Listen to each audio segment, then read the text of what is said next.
19ला माझा अपघात झाला. माझं वय कमी आहे होतं. त्याच्यानंतर मी 1.5 महिना कीर्तन उभं राहून केली. बॉयजेनला क्रॅक आला. अधिकच्या आकारासारखा, डोक्याच्या केसासारखा क्रॅक होता. त्याच्यामुळे 20 ते 27 मिनिटापर्यंत मी एका जागेवर स्थिर उभं राहू शकत होतो. पण 27व्या मिनिटाच्या नंतर माझा उजवा पाय असा लपलप करत होता आणि त्याच्यामुळे मी बसून कीर्तन करत होतो. मी यूट्यूबला आमच्या ड्रायव्हरच्या मोबाईलमध्ये ज्यावेळेला नर्मदा परिक्रमेचा पुरुषार्थ पाहिला, त्यावेळेला मी मगाशी सावकारांना बोलून गेलो. स्वामीजींना सुद्धा सांगितलं. तसं हरी महाराजांनाही मी बोलतच होतो फोनवर. आदरणीय प्रसाद महाराज, आदरणीय रमेश बाबा, गुरुदेव स्वामीजी, मला आर्थिक काही नर्मदेला मागायचं नव्हतं. मला भरभरून दिलेलं आहे. मला एकच इच्छा होती, वारकरी संप्रदायातल्या निष्ठावंत लोकांच्या पुढे कीर्तन करत असताना बसून करावं लागतं याची मला लाज वाटत होती आणि ती माझी लाज संपवा. आणि नर्मदा परिक्रमेतलं पहिलं कीर्तन मी उभं राहून केलं. एवढ्या वेळात मला एका तिळा इतकाही चळचळ कापण्याचा त्रास झाला नाही. मला हा नर्मदा मैयाचा माझ्यावरचा आशीर्वाद आहे आणि तो आशीर्वाद तुम्हा सर्वांच्या साक्षीने तो कायमस्वरूपी राहावा इतकीच ह्या गिरगावच्या बाळूला लेकरू समजून भीक बाईनं विटेवरच्या मालकाची. द्वारकाधीश म्हणजे कोण स्वामीजी? विटेवरचा मालकच ना. तुमच्यातल्या एका बाईनं विटेवरच्या मालकाचे पाय धरले. त्या मालकाचे पाय धरले होते श्री गुरुजींनी. गुरुजींनी ज्या मालकाचे पाय धरले त्या मालकाचे पाय त्या माऊलीनं धरले. मांडीवर साडी फाटली म्हणून अंधारात वाण द्यायची वेळ आली. त्या बाईनं त्या मालकाचे पाय धरल्याच्या नंतर त्या गावातल्या म्हशीला सुद्धा सोन्याच्या साखळ्या. याच्या पलीकडे सांगू तुम्हाला, जगात सोन्याची गाव असलेली भरपूर लोक होते. भरपूर. पण सोन्याचा मसनवाटा असलेला एकच माणूस होता, ते फक्त सुदामदेव. इंद्राला नगरी सोन्याची, माणसं मरत नाहीत. मसनवाट्याचा काय संबंध आहे? येऊ लागती माघारे. आळंदीतले मालकच म्हणतो ते. कशाची पावटी सरे? मग तया पुण्याची पावटी सरे. सवेची इंद्र पदाची उटी उतरे. येऊ लागती माघारे. तुरी का पायला असू द्या ना केवढा बी सोन्याच्या नगरीत राहणारा. चल बोंबलत खाली दगड. तू का म्हणे जाती पुण्यक्षय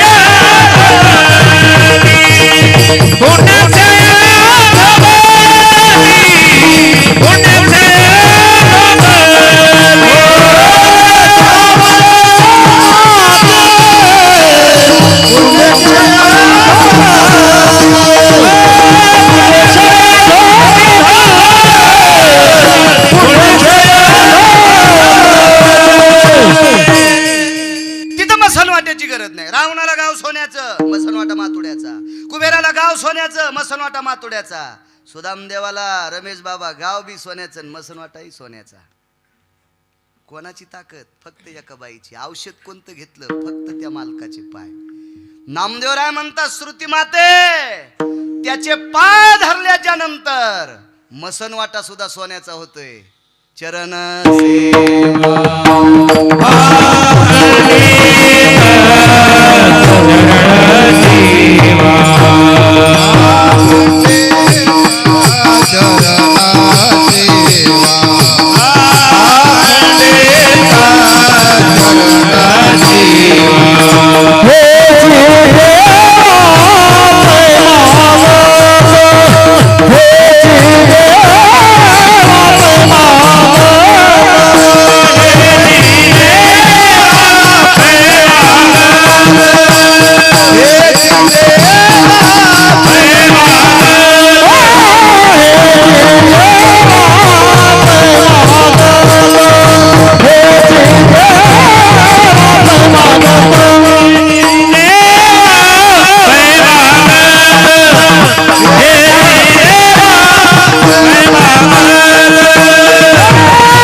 जुने लग्न नसतेच. लग्न झालेल्या नवरदेव नवरीनं कोण्या देवाच्या पाया पडायला जावं सावकार सुरुवातीला? कोणाच्या? तो नंतरचा विषय. लग्न लागतानाच कोणाच्या पाया पडायचं? शिवजीच्या नाही, रामप्रभूच्या नाही, पांडुरंगाच्या नाही, जगदंबेच्या नाही, मारुतीरायाच्या. दोन सिद्धांत आहे का? एत प्रपंचान्वेति संस्कारम यत पदाच्युतम यजायतम रुद्रानाम एकादशयो.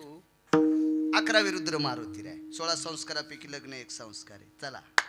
मृत्युरोर्भय व्याप्तियाम पिंडोतलाति जायतेम देह वृद्धेशित कायायाम नामनेम प्रेतान भयोजिताः. याच्यातली आत्मज्योत मालवली की याला रूपांतर कशात म्हणतात? प्रेतात. झाला प्रेत रूप शरीराचा भाव लक्ष्यला ठाव स्मशानीचा मालक सांगतात. हे प्रेत बी घरून उचलल्यावर कोणाच्या दारात टेकते? शिवजीच्या, रामप्रभूच्या, पांडुरंगाच्या नाही, मारुतीरायाच्या. अधिष्ठितम ग्रामो येश क्रशती भवा. याला ज्याला यश म्हणतात, यश यश गावाला यश ज्याच्यापासून आहे त्याला मारुतीराय म्हणतात. त्याला मारुतीराय म्हणतात. नालायकायचे बुट आणि मूर्खायच्या चपला वाजित वाजित आधी कोणाकडे नेते?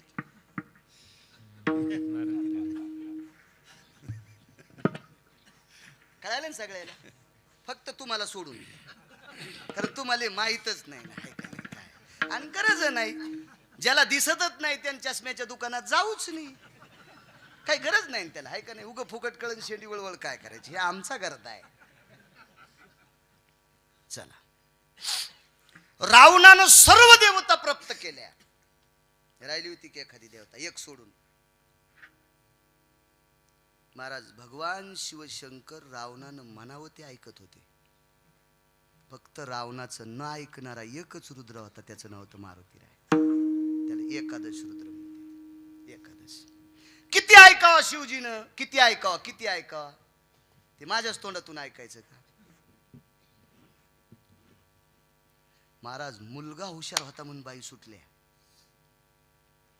भगवान गणेश विद्वान होते म्हणून बाई सुटल्या.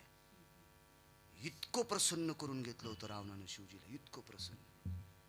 काय रावण प्रभावशाली, किती प्रभावशाली रावण, किती प्रभावशाली.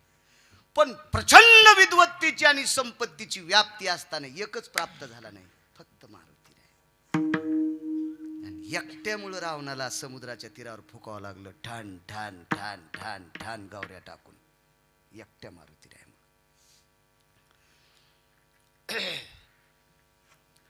पांडुरंगाची मंदिर महाराष्ट्रात सगळ्या गावात आहेत का प्रसाद भाऊ?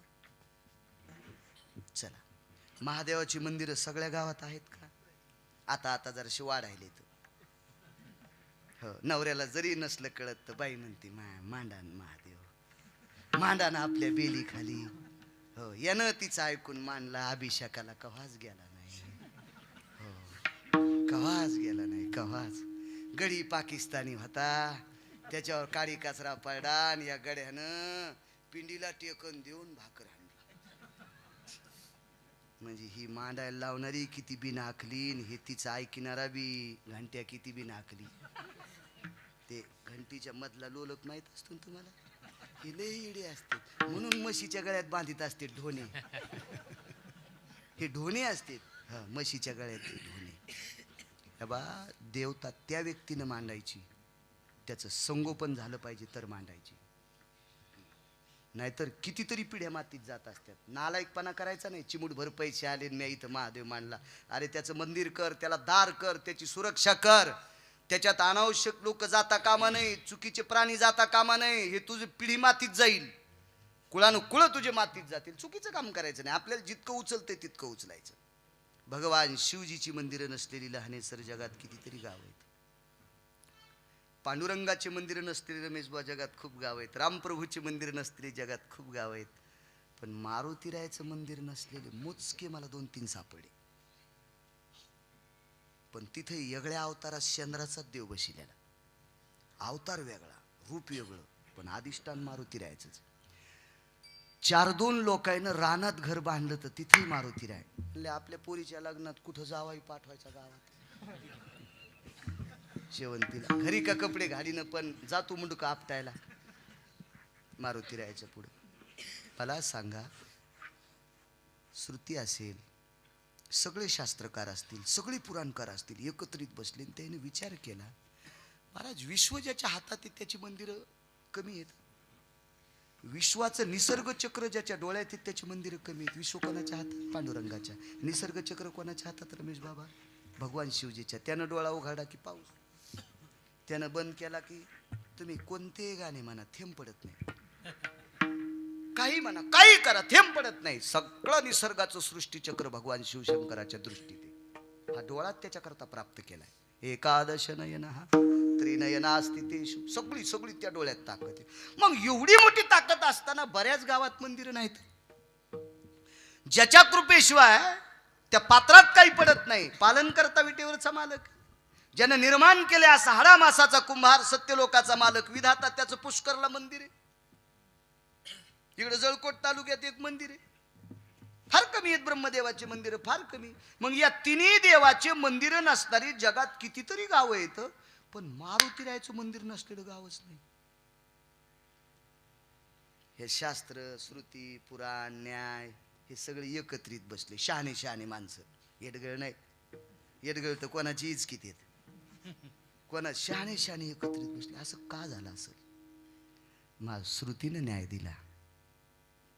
राम प्रभूचे जेवढी मंदिर आहेत तेवढे मंदिरात मारुतीरायाचं स्थान कुठे? पटकन सांगा.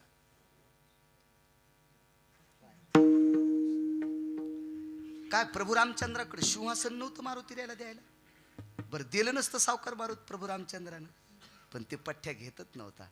ज्या ज्या ठिकाणी रामप्रभूचे मंदिर आहेत, रामप्रभू कोण? विटेवरचे मालक, ते 7व्या अवतारातले भगवान विष्णू परमात्मा. मग मारुतीरायानं श्रुतीनं न्याय दिला. विश्वात ज्या मारुतीरायाची एवढी मोठी पूजा केली जाते, ते मारुतीराय ब्रह्मांडाच्या मालकाच्या पायाजवळ बसले. म्हणजे पायाजवळ बसलेल्या मारुतीरायाला विश्वात पूज्यतेचं स्थान प्राप्त होते.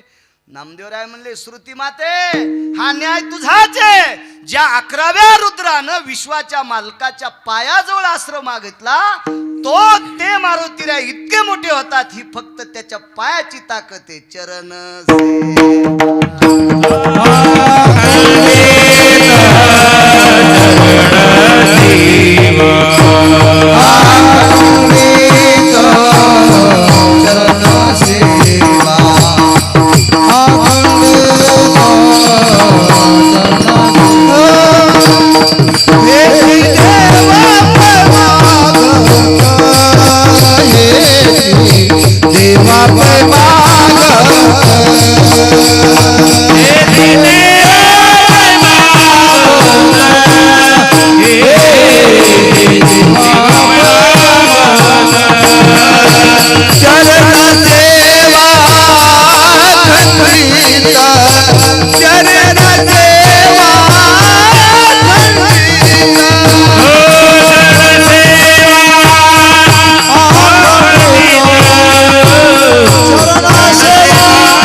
पुरुषार्थ.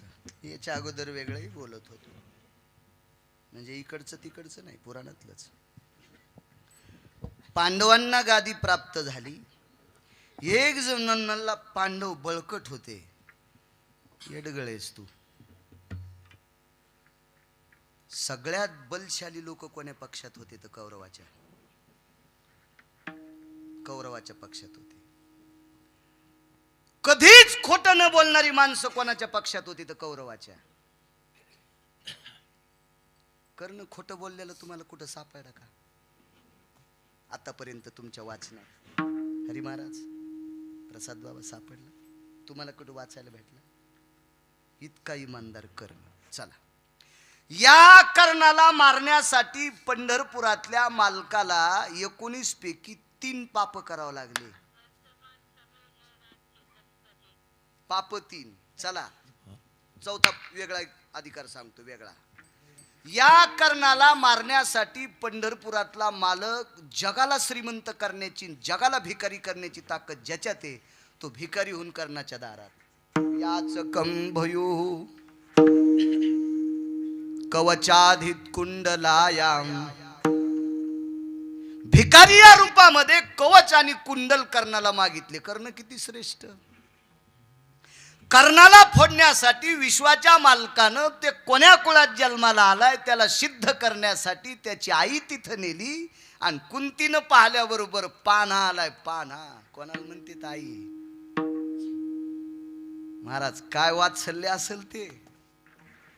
महाराज फार दिवसाला लेकरू दिसल्याच्या नंतर दाढी मिशाचं लेकरू दिसल्या माईच्या हृदयातून दूध येते. त्या अर्थी त्या आईचं स्थान किती मोठं असेल याची जराशी अक्कल धरा तरुणांनी. 22.5 वर्षाचं पोरग युद्धामध्ये शेवटचे श्वास मोजते, त्यावेळेला आपला मुलगा वाचावा म्हणून त्या माईनं विश्वाचा बाप भाऊ होता तिचा, त्याला स्वतःच्या दुधाचं पत्र लिहिलं. आणि 22.5 वर्षाचं पोरग झाल्यावर स्वामीजी माईच्या वक्षस्थळातून दूध आलं आणि त्याचं पत्र लिहिलं. जगदानंद कंद जगतपते द्वारकाधीश कृष्ण परमात्मा. दिवाळी पंचमीची साडी चोळी नाही दिलीस तरी हरकत नाही रे, पण आमच्या कुलाचा वंश अभिमन्यू जिवंत ठेव. वक्षस्थळातल्या दुधाची धार हे माईचं स्थान आहे. इतकं मोठं स्थान. ती आई आली. शपक पुरावा. कर्ण तू पांडवरे पहिला. शपक शपक नाही पदराने झाकीला, गंगे भितरी सोडून दिला. कर्ण तो पांडवरे पहिला, किंवा दुर्वासाच्या कृपादाने 5 मंत्र दिधले त्याने. नंतर इचकायचं नाही. पण गाणे म्हणणाऱ्यापेक्षा चांगलं आहे ना. अभंग जरी असेल तरी शपक असू द्या, पण महाराज अभंग आहे ना, शपक असू द्या, गाणे म्हणण्यापेक्षा चांगलं आहे ना. कर्ण तो पांडवरे पहिला. सांग त्याला फोडायला, सांग सांग त्याला फोडायला. कुंतीने सांगितलं, कर्ण तुला तुझ्या भावाच्या बाजूने लढावं लागते. आई माझे भाऊ कोण? मी तुझी आई आहे, मी क्षत्रियातला.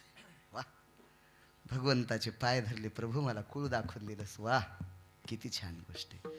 देव म्हणला इतकं गोड बोलत मग कसं ऐकत नाही. चल ना पांडवा कोण? अद्याप नाही. सत्य बोले मुखे दुखवे आणि काच्या दुखे, हीच विष्णूची महापूजा अनुभव नाही तुझ्या. खरं बोलणारा माणूस त्या नाही देवाकडे गेला तरी त्याला विष्णूची पूजा केल्याचं पुण्य प्राप्त. पण खरं किती आमिष दाखिले असतील हरिभाऊ कर्णाला.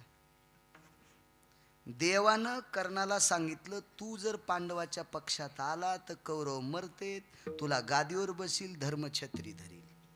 लय नाटक, लय नाटक. कोणी तुला गन लाईन, कोणी तुझ्या चपला सांभाळीन, कोणी तुझे पाय धुईन, कोणी तुला वारं घालीन, असं सगळं सांगितलं. तरी पठ्ठ्या ऐकायला. तर नंतर सांगितलं वैकुंठच देऊन टाकतो. लय मोठं लांबलचक घराणं आहे ते. एवढा मोठा कर्ण. काय त्या कर्णाची व्याप्ती. आईला सांगितलं, आई माफ कर, मी जरी तुझ्याकडे नाही आलो तरी तुझे 5 जिवंत राहतील. वास कुठं पाहिजे याच्यावर सांगते. तुझे 5 जिवंत राहतील. पण एक लक्षात ठेव, त्या 5 पैकी एकाला मारणार, फक्त अर्जुनाला. एकदा सहदेव कर्णाच्या अंगावर गेले. सहदेवाला कर्णाने मारणं म्हणजे एखादं छोटंसं टमाटा असतं का बारका, आपण त्याला गावरान शेतकरी त्याला भेदरी टमाटे म्हणते. ते बाजारात येत नाहीत अशी बारके बारके. ढकणे साहेब ते टमाट दाबायला किती ताकद लागते, तितकी सुद्धा ताकद करणाला नकुल आणि सहदेव मारायला लागत नव्हती. पण नाही शस्त्र, इतका अपमान केला. तू बुजदिल आहेस, तू नालायक आहेस, तुला युद्ध करण्याची लायकी नाही, तुला अक्कल नाही, हे तू तिकडच पाहिजेस.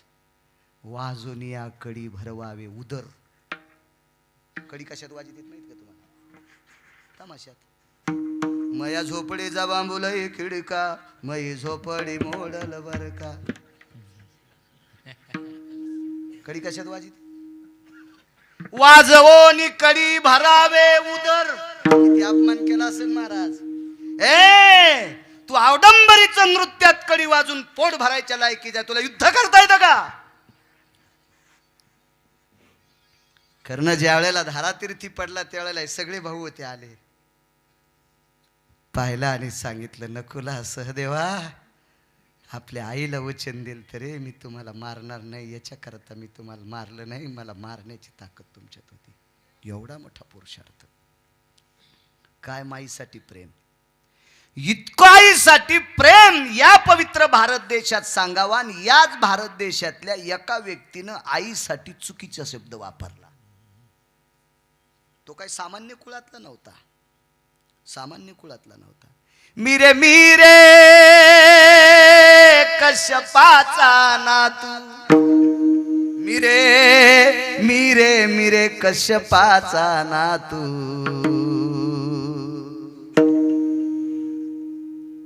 एकाचं नाव सांगते, जटायू नामे विख्यात. मिरे मिरे कश्यपाचा नातू, जटायू नामे विख्यात. या सृष्टीचं फार मोठं आधारसूत्र ज्या कश्यपापासून आहे त्यांचा नातू. हे कारण याच कुळातला. आईसाठी चुकीचा शब्द वापरला. वाटेल ते प्रयत्न केले, तर्पण केले. तर्पण सगळ्या गंगेवर तर्पण करता येते बरं का, येड्यावून नाही करायचं.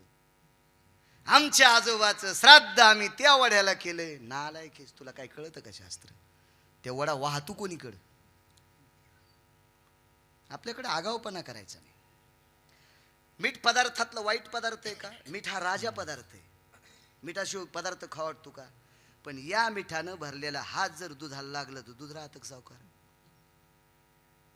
राहतं का दूध? नाही. मग चुकता कामा नये. नेम चुकला, काम संपलं.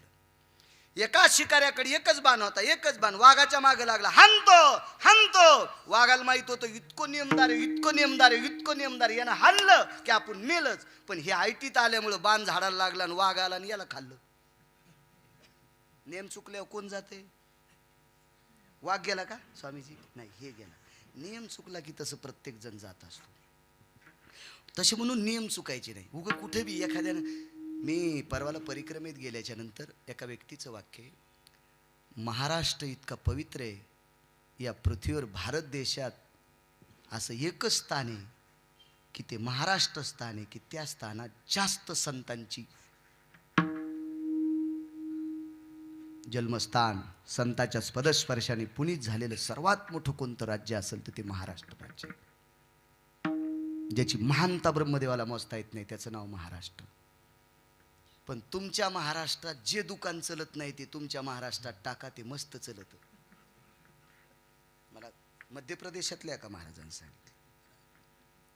आणि खरंच शिवजींची पूजा कशी करावी हे नर्मदा खंडात जा. तुम्ही ते गेलते गाडीने परवा, जा. कशी करावी भगवान शिवजींची पूजा, रामप्रभूंची आरती कशी करावी, जगदंबेची आरती कशी करावी, गणेशाची आरती कशी करावी, त्या लोकांकडनं शिका.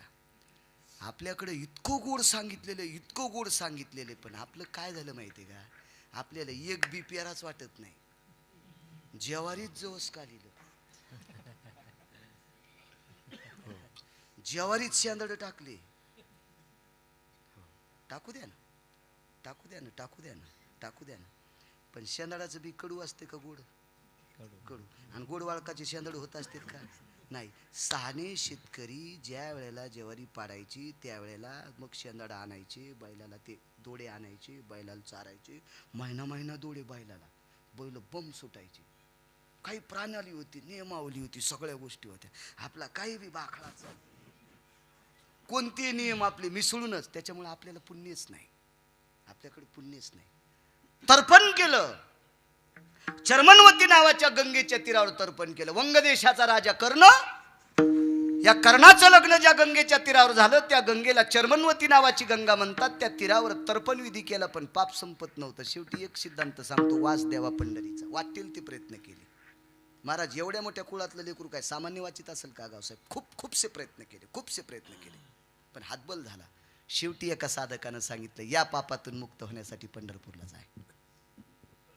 आता पंढरपूरला जायचं, पण नौकर आहे दुसऱ्याचा, बिना पैशाचा नौकर आहे, नौकर आहे सूर्यनारायणाचा.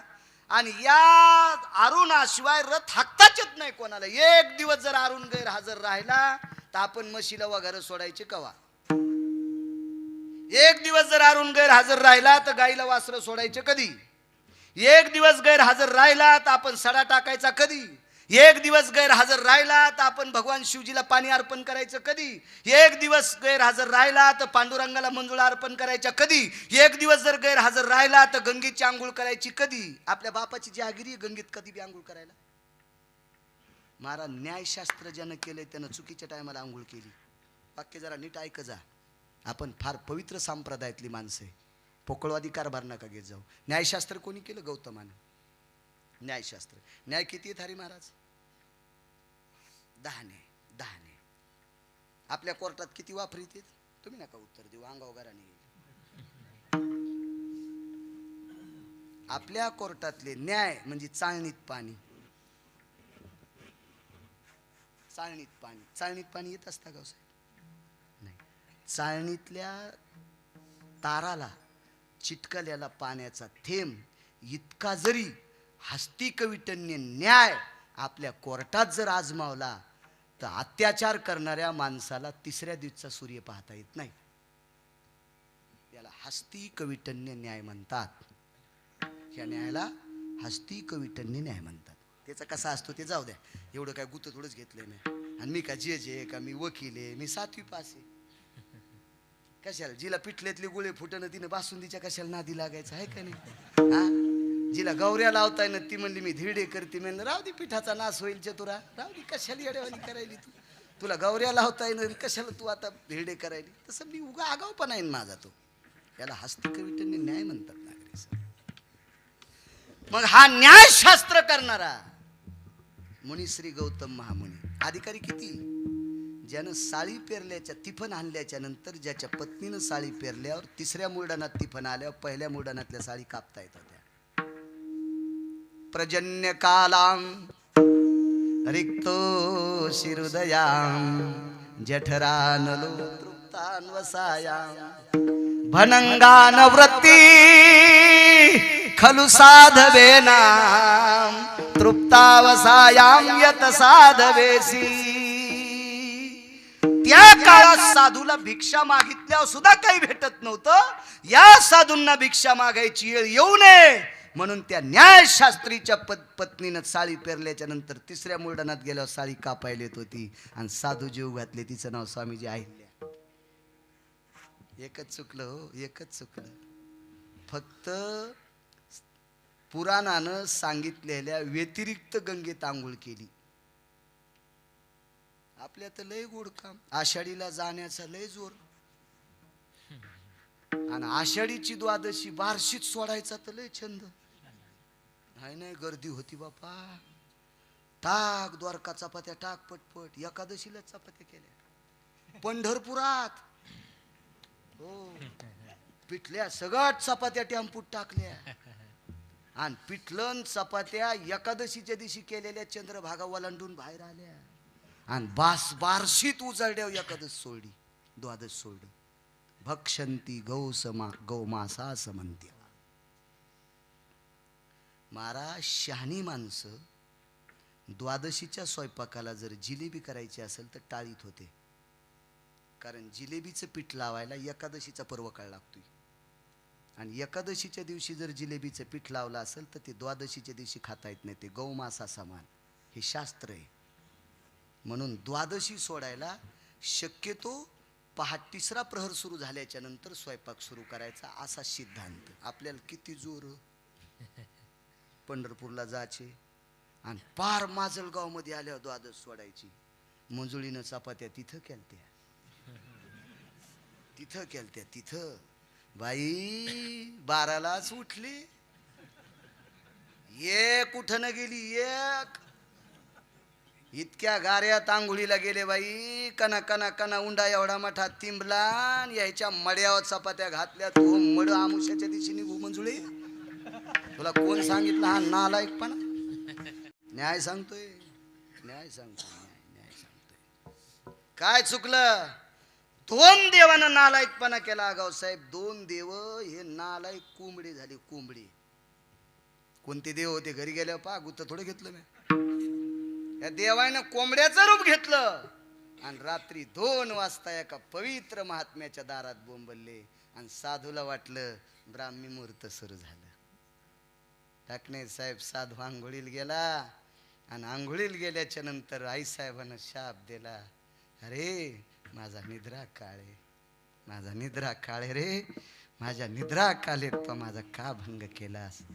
पतिव्रता स्त्रीला बाटण्याचा योग येईल. अहिल्या बाटली. आम्ही परिक्रमेत चाललो. आम्हाला उशीर झाला. त्यांनी सांगितलं 7च्या नंतर 6:30च्या नंतर तुमच्या सोबत एक पूजेची पोटली, त्याच्यात नर्मदा मैयाचं जेल आहे. तुम्ही 7च्या नंतर प्रवास करायचा नाही. त्याला हात जोडले. दादा आम्हाला थांबू द्याल का? 6.5 कोटीची राईस मिल, तांदूळ तयार करायची फॅक्टरी, त्याला हात जोडे. आम्हाला सुद्धा चला वाटत नाही पण मुक्काम कुठं करावं? त्यानं 6.5 कोटीच्या कंपनीत आम्हाला 4 जणांना आसरा दिला. मी त्याला विचारलं तुम्ही आसरा का दिला? त्यानं सांगितलं माझ्या इथं मूल्यवान वस्तू पडलेल्या आहेत. तुम्ही अनभिज्ञ माणसं आहेत. तुमचं मी आधार कार्ड पाहिलेलं नाही. पण आमच्या या नर्मदा खंडामध्ये असा सिद्धांत आहे 7च्या नंतर मैयेचं चल घेऊन प्रवास करणं हे निषेध आहे. माझ्यासारख्याकडे जागा असताना जर तुम्हाला दिली नसेल तर त्याचं पाप मला लागते. याला म्हणतात वागणं. काय नियम सांभाळीत असतील? किती नियम सांभाळीत असतील? अमरकंटकच्या अलीकडे एक छोटंसं जंगल आहे. त्या जंगलामध्ये आदिवाशांचं वास्तव्य आहे. आम्ही तिथे आलो. नियम सांगतो. एक नियम चुकला फक्त. वास द्यावा पंढरीचा. टाइम झाला का आपला? नाही होय. म्हणजे काल्या पुस्तूर सुरू ठेवायचं पाहायचं. आम्ही तिथे आल्याच्या नंतर आमच्या सोबत एक पुण्याची व्यक्ती होती, एक नेवाशाचे होते, आमच्या इथले रणजितराव, आम्ही 4 जण होतो आणि 3 माणसं आम्हाला पुन्हा भेटले. त्या गावात दिवस माळाला आणि तिथल्याला विचारलं आम्हाला विश्रांती पाहिजे म्हणे. इथे फक्त शाळा आहे. ते हिंदी भाषित होता. इथे एक शाळा आहे आणि त्या शाळेमध्ये थांबायला काही हरकत नाही पण त्याच्या चाव्या गुरुजी घेऊन जातात. इथून 9 किलोमीटरवर गाव आहे. त्या गुरुजीकडे चाव्या असतात. आमची इथं थांबायची व्यवस्था नाही. मग आता असं गाव भेटल्याच्या नंतर प्रवासी सरपंचाकडे जात असतात सावकार तिथल्या. मग त्या 2 गाई 2 बैल असे पांढऱ्या रंगाचे घेऊन जात असताना त्याला तोडक्या मोडक्या हिंदी भाषेत मी बोलत होतो. इथे सरपंच त्यानं सांगितलं ते व्यसनी आहेत, ते मद्यपान करणारे आहेत आणि त्यांच्याकडे तुम्ही थांबू शकत नाही. चलता चलता त्यानं बैलाला असा हात उगारता त्याचं ते फाटकं तुटकं शर्ट बाजूला सरकलं. त्याच्या गळ्यातली तुळशीची कंठी दिसली. आमच्या सोबतच्या 6 लोकांना सांगितलं आपली थांबण्याची व्यवस्था झाली. ते म्हणले काय बोलता? ज्या गावातला सरपंच दुपारपासून पितोय त्या गावातला गाई वळणारा कसा थांबू देईल? मला खात्री होती ज्याच्या गळ्यात तुळशीची माळ आहे ते आपल्याला रात्रभर झोपू देईल. आणि मग आम्ही त्याच्यासोबत 20-25 मिनिटं चालत जवळ आल्याच्या नंतर त्याला एकच विचारलं. हिंदी भाषेत बोलत होतं. दादा आम्हाला थांबायला मिळेल का हो काही? तिकडं बाबा आणि महाराज फार आदरयुक्त बोलतात बरं का मध्य प्रदेशातले लोक. आइये प्रभू इतकं बोलतात बरं. मला असं वाटतंय आपल्या महाराष्ट्रातल्या बायकांनी नवऱ्याला जर प्रभू म्हणलं ना तर अशी कोणी बाई असली ना तिच्या मी चपला सगळं पाय पडत मन जाईन. नवऱ्याला प्रभू माय मन जाईन. हा महाराजाच्या पाया पडती, नवऱ्याला बोट मोडून शराब देती, पाऊस बंद होईल बाई तुझ्या भागात त्या. विनोद नाही माझ्या माईनो, नालायकाच्या नादी लागू नका, मूर्खायचं ऐकू नका. आपल्या पतीसारखा जगात देव दुसरा कुठला मोठा नाही. ऐका येड्या बाळायचं, ह्या देवाला जाईन, त्याला जाईन, याला जाईन. आमच्याकडे नाही, ह्यांनी सटवाईला बोकड्या कापला आणि माझ्या भाचीला मुलगाच झाला. तुझ्या नवऱ्याला कापायला पाहिजे होतं, तुझ्या भाशीला 11 पोरं झाले असते. हो, उभा कापायला पाहिजे होता तुझा नवरा, उभा. हो, आणि सटवाईला मुंडक्याकून खाऊ घालायला. सेंदरी हेंदरी रेवते. आम्ही मग विश्रांती करता गेलो, पण घरात हवा येत होती.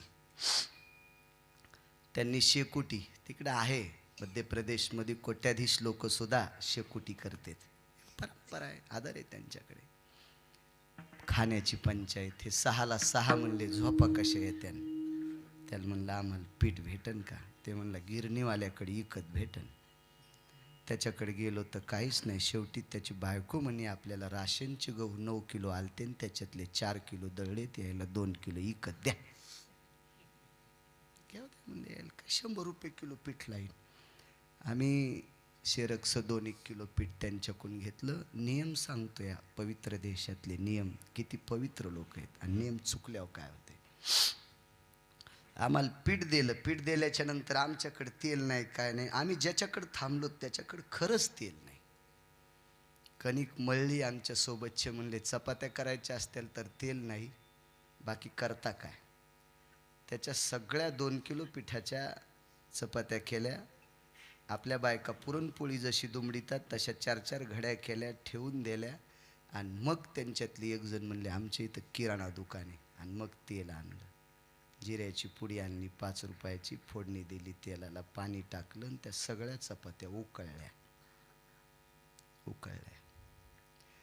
उकळल्याच्या नंतर आम्ही त्या सगळ्या 7 लोकांना त्या चपात्या खाल्ल्या उकळलेल्या. आणि मग म्हणलं तुमच्या पिठाचे पैसे किती झाले. खिशाला हात घातल्याबरोबर त्याची आजी आली आणि तिनं सांगितलं. ती त्यांच्या भाषेत बोलत होता. मी त्याला विचारलं काय म्हणाली. पैसे घेतले नाही आमच्याकडनं. तर का घेत नाहीत तुम्ही, 2 किलो पीठ आम्हाला विकत दिलं. त्यानं त्याच्या भाषेतून मराठीत मला असं हिंदीत सांगितलं, मला कळालं. आमची आजी म्हणली आपल्या 2-3 पिढ्यापासून आपण आदिवासी अत्यंत गरीब आहोत. आत्तापर्यंत माझं लग्न झाल्यापासून परिक्रमा करणारा आपल्या इथं कोणीच आला नाही, आणि 2 किलो पीठ विकत घेऊ नकोस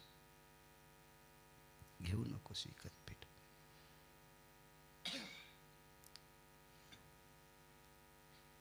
आम्ही त्याच्या मुलीचं दर्शन घेतलं. त्या 6 लोकांनी फुलाची पाकळी दिली. मला तर बरंच होतं, तुमचेच पैसे होते माझ्याजवळ, मी जरा बरे दिले.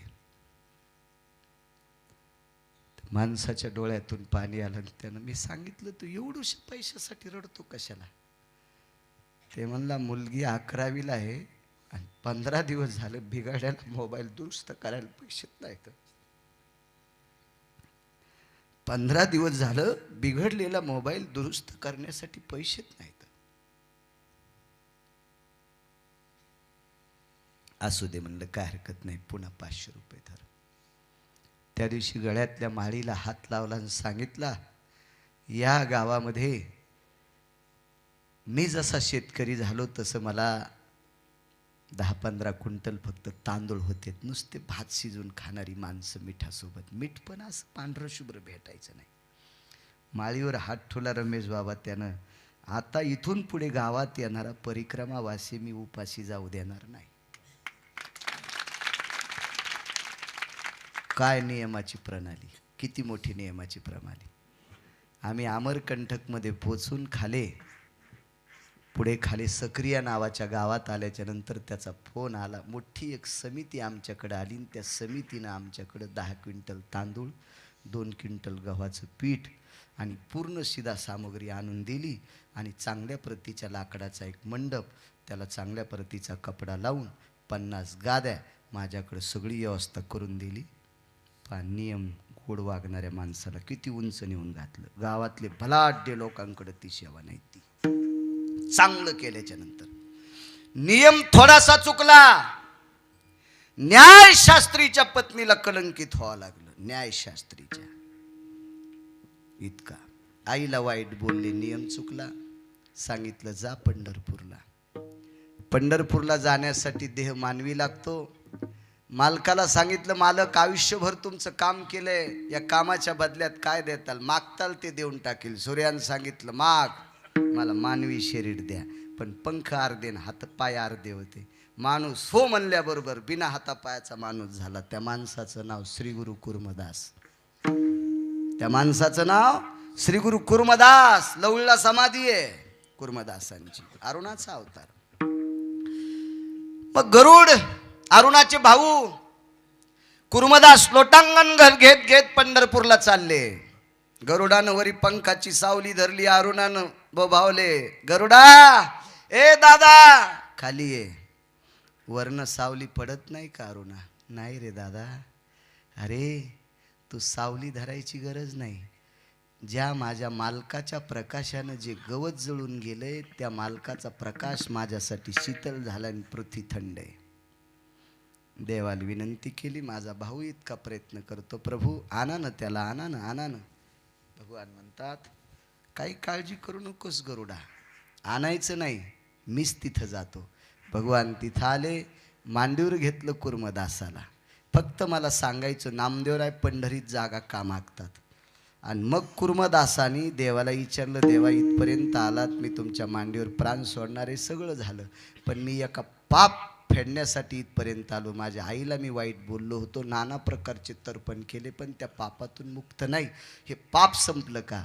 विटेवरच्या मालकाच्या डोळ्यातून पाणी आलं आणि कुर्मदासाच्या तोंडावरून हात फिरिला. दादा ज्या दिवशी पंढरपूरला जाईन म्हणलास का, ज्या दिवशी सूर्यनारायणाला पंढरपूरला जाचं म्हणलास का, त्याच दिवशी पाप संपलतं. त्याच दिवशी पाप संपलतं. महाराज जगाला प्रकाश देणाऱ्या सूर्याचे सारथी अरुण यांच्याकडचा एक मातोश्रीचा कलंक काही केल्यानं धुतल्या जात नव्हता. ते फक्त पंढरपूरचा रस्ता धरल्यावर ते कलंक धुतो. म्हणून वास द्यावा पंढरीचा,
पण पंढरपुरासारखं नाही. सदा संग हरिदासाचा. ऐकता 5 मिनिटात का घेऊ विठो बरोबर नाही. हरिदासाची ताकद किती मोठी. रोज असंच म्हणतात का स्वामीजी तुम्ही? आता लोकच्या 7 कीर्तन करायला असंच पिळलं का तुम्ही चरकात? नाही. मॅच बरं कुठं तुमच्या आश्रमात म्हशी घातल्या?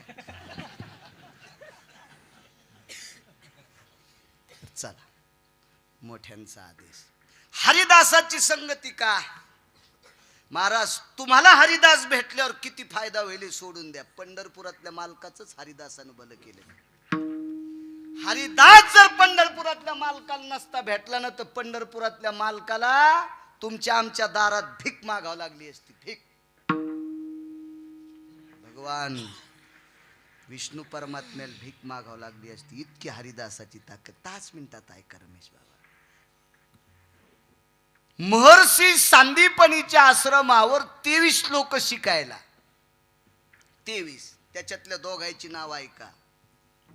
भगवान द्वारकाधीश कृष्ण परमात्मा म्हणजे पंढरपुरातला बाप सेठजी एक विकाची, आणि दुसरे सुदामदेव. 23 मधले 2 बस झाले. काय करायचे आपल्याला? जेवणाच्या आधी जेवणाच्या नंतर एक गोळी बस झालं. काय करायचं? पाठचं पाठ जाणे, पण उग कशाला ताण घ्यायचा. 2 23 पैकी 2. तर जग ज्याच्या ताब्यात आघाव साहेब तो एक विद्यार्थी, आणि जगाच्या बापाला ज्यानं शाबीत ठेवलं ते सुदामदेव एक विद्यार्थी. कायच विद्यार्थी गोड. आणि सरपण आणायला निघाले. महाराज गुरुच्या आश्रमावर कसं राहा, नुसते उपरणे हाणण्यापुरतच, त्याचे धोत्र हाणण्यापुरतच. कोणी गुरुला सत्कारात शाल घातली की वळली. मागच्या जन्मात का जाळ वाढायला होता का सुंबळ्या तू? जरा हिशोबात राहिलं रे. काय गुरुच्या सानिध्यात कसं राहा. जा सरपण आणाय. सरपण आणायचं कोणतं महाराज? किती न्याय असन. शुष्क काष्ट जरी का निसर्गाची या उजगरी, उष्ण काला खंड बोहरी. उष्णतेनं पाण्याची अपुरता भाग किंवा कशानं तरी उन्मळलेल्या अपनमत्या वाळलेल्या झाडाची लाकडं आणणं हा न्याय. ओलं तोडून नाही. शास्त्र आहे. आपण जे यज्ञाला संविधान आणतो का आपलं आणि दाढीवाल्या बोकड्याचं सारखंच. आमच्याकडे जगदंबेचा होम आहे, हवन आहे, तर्पण विधी आहे, संविधान आहे. लुचायतला झाड. अरे मागच्या जन्मात का शिळीचं पोरग होतास का काय तू? काय त्याला शास्त्र आहे, नियम आहे. हे बा आवताला दांडी चोडायची असेल ना तर शुद्ध पक्षात तोडीत नसते. जास्त किडा लागतो. रमेश बुवा तुम्ही आवत हाणलं नाही. हाणलं का महाराजांना आवत? तुम्ही बी नाही. हा बघा ना माझ्याकडे. तुम्ही पण नाही. हरी महाराज तुम्ही बी नाही. चांदण्यामध्ये झाड तोडलं की त्याला कीड लागत असते. म्हणून आपल्याकडे वद्य पक्षात शहाणी शेतकरी. वाक्य नीट आहे का? शहाणी. गाठीचं येटण घेऊन फिरणारा सुंबळ्या त्याला काय कळत असतं? कवा काय तोडावं कधी काय तोडावं. शास्त्र आहे त्याच्या पाठीमागे. कधी काय तोडायचं नसतं. शेतकऱ्यांना अपराह्न काल जपायचा असतो. अपराह्न कालामध्ये पेरणीचा सुयोग वगैरे त्याचे मुहूर्त असतात. सगळ्या गोष्टी असतात. दिवसाकाठी 200-200 रुपयाचे खुटके थुत्रात घालतो, पण 40 रुपयाचं पंचांग घेता येत नाही. ही मोठी शोकांतिक आहे. आता हे तंबाखूच्या बाबतीत मी बोलणं बंद करायलो. आता 90% आपली महाराष्ट्रातली लोक परिक्रमेला जाते. ओंकारेश्वरून परिक्रमा उचलली, रत्नासागरला आलो तर आपण त्याला रेवासागर म्हणतो. तिथून मग नावेचा 2.5 तासाचा प्रवास. तर कोणी लोकांना समुद्राला सोडायला नारळ घेतलं, कोणी उपरणं घेतलं. म्हणजे समुद्राला आहेर करायचा, त्याचा जावायचे समुद्र आणि यायचा आहेर घेत असतोय समुद्र. हा कोणी उपरणं घेतलं, कोणी म्हणले हो ते सगळं ते काय काय घ्यायचं. अजून पुन्हा काही सांगा. हो सगळा बाखळा घेतला. मी काय नाही घेतलं. मध्य भागात आल्याच्या नंतर कोणी नारळ सोडायलंय, कोणी उपरणं सोडायलंय, कोणी जानवं सोडलं, कोणी चुनरी सोडली म्हणजे नर्मदा मैयाला. आणि याच सोडणार आहे ना त्या समुद्रात तंबाखू खाऊन थुकले. पावन यांना नर्मदा, पावन यांना समुद्र. महाराज ज्या माणसाने ज्या हातानं नारळ सोडला त्याच हातानं तंबाखू चोळून थुत्रातून चघळून ती तंबाखू समुद्रात थुकली. नावाडी कसा माझा थुकू देईल? माझ्यापाशी बसले मी कसा थुकू देईल? ह्या लोकांना किती बाऱ्या नर्मदेत यांना पुरलं तरी मोक्ष नाही. नियम फार विचित्र. आपल्या नियमात वागलं पाहिजे. नियमात वागावं. काय काही नियम. सकाळीच बाई 3लाच उठते, भगवान शिवजीला पारिजातकाचे फुलं वाहते बाई. झाड दुसरीनं लावलं, पाणी तिनं घातलं आणि ही मेंढीचा अवतार सकाळीच गेली झाड सकाळीच. तुमच्या झाडात झाड लावा ना दारात जिजी बाई. ते पाला पाचोळा झाडण्यासाठी माझी कंबर वाकत नाही. येल्डिंग झाडी तुझ्या कंबराला येल्डिंग. ह्या दारात झाड लावित नाही, पाला पाचोळा झाडायचा कटाळा येतील, दुसऱ्याची फुलं चोर येतील. चोर सोसायटीचे अध्यक्ष. मूर्खपणा आहे. विनोद नका मान, हे चुकीचे काम आहेत, अशी चुकीचे. चला जाऊ द्या. काय सांगू लागलो, सरपण आणायला गेले, इथपर्यंत झालं. सरपण आणण्यासाठी जगाचा बाप आणि एक वारकरी दोघ जण निघाले.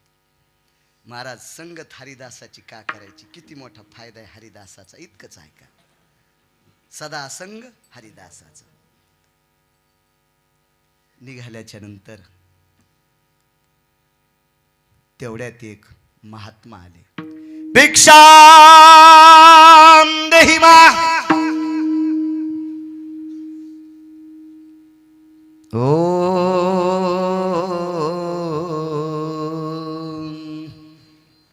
स्वजास्तिद पारणियो भिक्षास्तितो जलभयजिदावजत् निरेना खलु यामृक्त हृदयो भो भिक्षां देहि माम्. सपुनितो सदेशां भारतेषु तटायां गंगोदकाना यकृपा पात्रेण देवतरुयं साक्षियो मयि तुलसीयां साक्षयो स नारायणो हरिहरायो. तुळशीत महादेवाची पिंड. सपवित्रोति साक्षायां भिक्षां देहि माम्. बाईने सांगितलं माफ करा, आपल्याला देण्यासाठी काही नाही. ठीक आहे. बाईकडे पसाभर हरभरे होते. सदा संग हरिदासाचा. पसाभर हरभरे बाईकडे. हरिदासाची संगत किती चांगली. पसाभरच हरभरे. बाईनं का दिले नाही, बाईच्या लक्षात होत कोमल लेकर सरपण आणायला चाललेत, काय खातील. आणि त्या हरभऱ्याची कपड्यात बांधलेली गाठ सुदामदेवाच्या हातात देऊन टाकली. महाराज त्रिकाल ज्ञानी साधू होता. काय नाव असेल त्या साधूचं सांगता येईल. किती भागवत ऐकले मला पुरा. आता उद्याचा काला झाल्यावर पण किती रामायण ऐकले, किती शिवपुराण ऐकले. 5 रागीट साधू पैकी एक साधू रागीट होता. तो त्या साधूचं नाव आहे दुर्वास. भिक्षां देहि मा. त्रिकाल ज्ञानी साधू. साधून त्रिकाल ज्ञानाला लक्षात घेतलं. बाईकडे हरभरे होते मुठभर. बाईने लेकराला दिले, पण एवढ्या मोठ्या महात्म्याला दिले नाही. बाईला शाप देण्याची ताकद नाही. का? कारण जगाचा बाप त्या बाईच्या पाया पडत होता. महर्षी सांदीपनींची पत्नी. नाव सांगता येईल का जिजी त्या सांदीपनीच्या पत्नीचं नाव? सांगा ना बाळ्याला, सांगा सांगा ना. संक्रांतीच्या दिवशी तिचं नाव घेतल्याशिवाय तुमचं वाण पूर्ण होत नाही. मालिकातल्या कुंटलभर बाया तुमच्या ध्यानात असतील. अशा लिहिल्यावर तुम्हाला रजिस्टर पुरायचं नाही, एक रजिस्टर. पण सांदीपनींची पत्नी सांगता येणार नाही तुम्हाला. वा वा, काय पुरुषार्थ. इथून सुरुवात आहे जिंतूरची. म्हणूनच काय लोक याला जितूर म्हणते. वा वा वा वा रे वा, जितुरे होत. जाऊ द्या, लागा उद्यापासून कामाला. आणि उद्या सकाळी मला सांगा सांदीपनींच्या पत्नीचं नाव. काय ताकद बाईची. महाराज बाईच्या डोळ्यातलं पाणी पाहिल्याबरोबर त्याच्या अंतःकरणाला दुःख झालं ना. अश्रूला विचारलं, कशा करता डोळ्यातून खाली पडले. तुझ्यासारखं तिचं समुद्रात बुडून मेलंय. तुझ्यासारखं तिचा मुलगा समुद्रात बुडून मेलाय. अश्रूनं सांगितलं रामराव. विश्वाच्या मालकानं भगवान शिवजीला सांगितलं, काय सूत्र खालीवरी करायचे तर करा, पण बाईचं पोरग वापस द्या. मृतपुत्र जीवाला. आणि गुरुदक्षिणेत साधूला पोरग देऊन टाकलं. महर्षी सांदीपनीचा मुलगा समुद्र स्नानाला गेला. शिल्पी काढीत नव्हता, पण चुकीच्या ठिकाणी स्नान केलं आणि मृत्यू पावला. वापस केली. एका अश्रूची ताकद. काय शाप देता येईल स्वामीजी त्या बाईला. पण साधू शीघ्र कोपी रागीट साधू आहे. साधून एक शाप दिला. या हरभऱ्याचा पुरुषार्थ पाहून घेऊ. पाऊस सुरू झाला हो धीरजजी. पाऊस सुरू झाला. आणि वरच्या फांदीवर सुदामदेव आणि खालच्या फांदीवर जगाचा बाप होता. काय आमचे सांगणारे कधी कधी सांगतेत, काय सुदामदेव हरभरे खाऊ लागले बर का. आणि काय ते हरभरे कडो कडो वाजू लागले बर का. आणि काय त्या कडकड हरभरी वाजण्याचा आवाज आल्या देव म्हणत होता बरं का आवाज कशाचा यालाय तर सुदाम देव म्हणले थंडीनं दात कडकड वाजायले आणि म्हणून भगवान म्हणले एकटाच हरभरे खालास तू भिकारी होशील ना आलाय का जरा वाचून सांगत आहे सुंबळ्या तू इतका नदीला चालला बोंगाळत तर तू ह्या पुढच्या आई किनारी वड्याला जातील ना येडपटे का काय असं सांगत असतील का पाहुणी ग्रंथ आणि वाचुनी पुराण सांगावे काही कसं सांगते मला सांगा विश्वाचा बाप ज्याचा मित्र आहे तो सुदामदेवाला भिकारी करील का रमेश बाबा कसं करील मूर्खपणा आहे ऐका कारण ऐका आणि ज्या सुदामदेवाचं देवावर किती प्रेम ते सुदामदेव चोरून हरभरे खातील का किती प्रेम आहे का पुढं हरभरे खाऊन टाकले 23 पैकी एक मित्र सोबत होता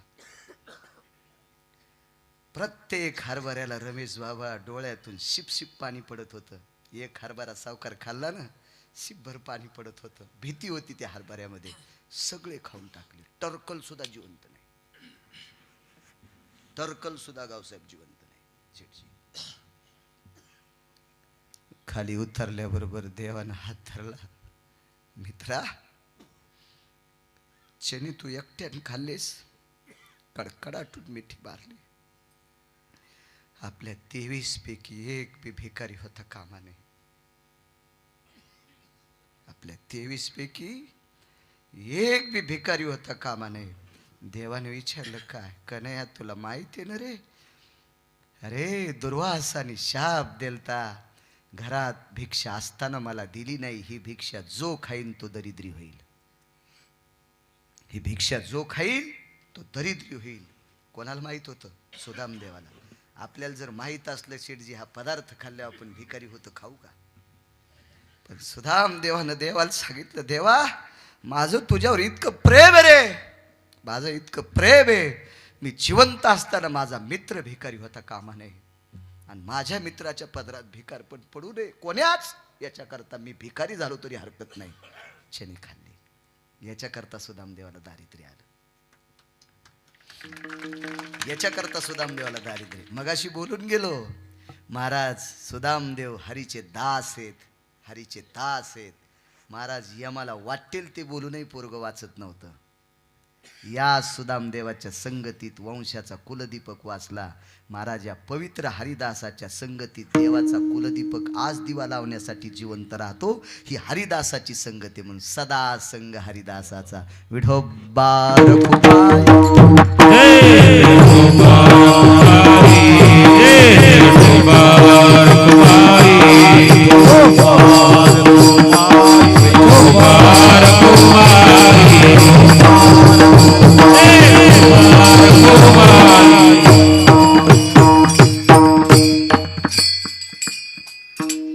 महिलांनी वगळता सगळ्या पुरुषांनी फक्त 30 सेकंद हातवरी करा आणि तुमच्या मनानं करायचे असतील महिलांना कानापुरते तर करू शकता कारण कुठल्याही स्त्रीनं डोक्याच्या वरी हातवरी करायचे नसते हा श्रुतीशास्त्राचा सिद्धांत आहे नाचणं तर मुळीच नाही हो पण तुम्ही कानापर्यंत हातवरी करून जर टाळी वाजली तर माझा विटेवरचा मालक गुरुजींची फार मोठी कृपा होईल आणि पुरुषांनी जितके वरी करायचे तितके करा गुरु महाराज गुरु जय जय रंगनाथ सद्गुरु गुरु महाराज गुरु जय जय रंगनाथ सद्गुरु गुरु महाराज गुरु जय जय रंगनाथ सद्गुरु गुरु महाराज गुरु जय जय रंगनाथ सद्गुरु जय जय रंगनाथ सद्गुरु रंगनाथ सद्गुरु जय जय रंगनाथ सद्गुरु जय जय रंगनाथ सद्गुरु जय जय